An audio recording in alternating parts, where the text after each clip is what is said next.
নমস্কার বন্ধুরা, পিকুর রান্নাঘরে সবাইকে স্বাগত। আজকে আমি তৈরি করে দেখাবো পনিরের একটা দুর্দান্ত স্বাদের রেসিপি। এই পনিরটা কিন্তু আমি তৈরি করেছি পেঁপে দিয়ে।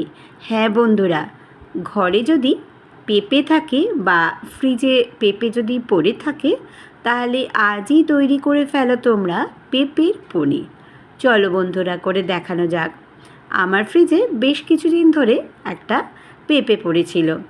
তখন আমার মনে হলো যে এই পেঁপেটা দিয়ে এক ধরনের রেসিপি করা যাক। আমি তাই তৈরি করে ফেললাম পেঁপের পনির। ভালো করে পেঁপেটাকে বেশ ধুয়ে সম্পূর্ণটা খোলা ছাড়িয়ে নিয়েছি, আর এরম গোটা অবস্থায় স্ক্র্যাবার দিয়ে স্ক্র্যাবিং করে নিচ্ছি। একদম কিন্তু একটু বীজ তোমরা এর মধ্যে দেবে না, তাহলে কিন্তু তেতো হয়ে যাবে। আর অবশ্যই খোলাটা কিন্তু খুব ভালো করে ছাড়াবে। দেখো আমি দেখিয়ে দিচ্ছি। এই রেসিপিটা দিয়ে গরম গরম ভাত, রুটি, লুচি, পরোটা খেতে কিন্তু ভীষণই ভালো লাগে। দেখো আমার করা হয়ে গেছে, আর গোটা পেঁপেটারই কিন্তু করেছি। এখানে আমি মটর ডালকে 3 ঘন্টা মতো ভিজিয়ে রেখেছিলাম। মিক্সির মধ্যে দিয়ে নুন আর একটু মিষ্টি দিয়ে আমি প্রথমে ম্যাশ করে নেব। তোমাদের হাতের কাছে যদি মটর ডাল না থাকে সেক্ষেত্রে তোমরা অন্য কোনো ডাল দিয়েও করতে পারো। এবারে এই যে দেখো পেঁপেটা রয়েছে, এর মধ্যে কিন্তু ডালটাকে দিয়ে মিশিয়ে নেব। একদম খুব সহজে কিন্তু এই রেসিপিটা তৈরি হয়ে যায়। অনেক সময় কিন্তু বাচ্চারা পেঁপে খেতে চায় না, তখন যদি তোমরা এইভাবে পেঁপের একটা রেসিপি করে দাও তাহলে কিন্তু ভালোবেসে তারা সম্পূর্ণটা খেয়ে নেবে।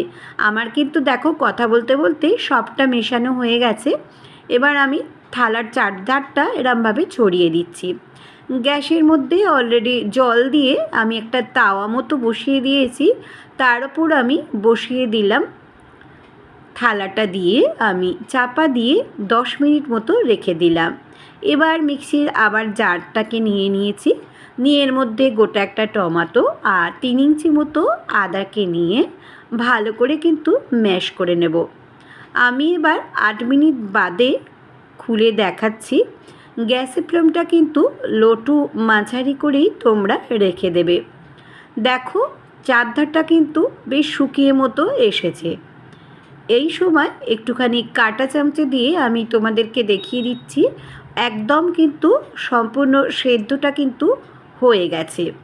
এবারে এই সেদ্ধটাকে কিছুক্ষণ আমি স্ট্যান্ডিং টাইম করে রেখে তোমাদের কাছে দেখাচ্ছি। দেখো একদম সহজে কিন্তু উঠে এলো, দেখতে পাচ্ছ তোমরা।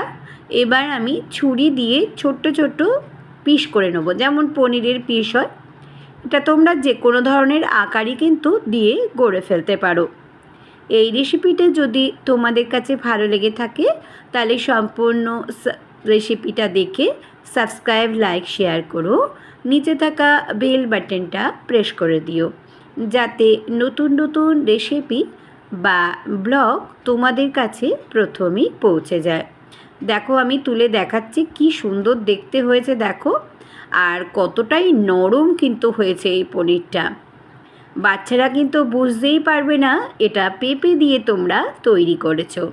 নিরামিষ দিনে কিন্তু এরম একটা রেসিপি করে খাইয়ে দাও, পরিবারের লোকেরা কিন্তু তাক লেগে যাবে।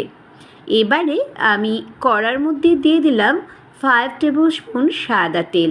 সাদা তেলটা যখন বেশ ভালো মতো গরম হয়ে গেল তখন সব পনিরগুলোকে দিয়ে দেব। একে একে দিয়ে আমি দুটো ব্যাচে ভেজেছি। তোমরা এখানে যদি মনে হয় যে তোমাদের পনিরটাকে ভাজবে না সেক্ষেত্রে কিন্তু না ভেজেও করতে পারো, তাহলেও কিন্তু খেতে বেশ ভালো লাগবে।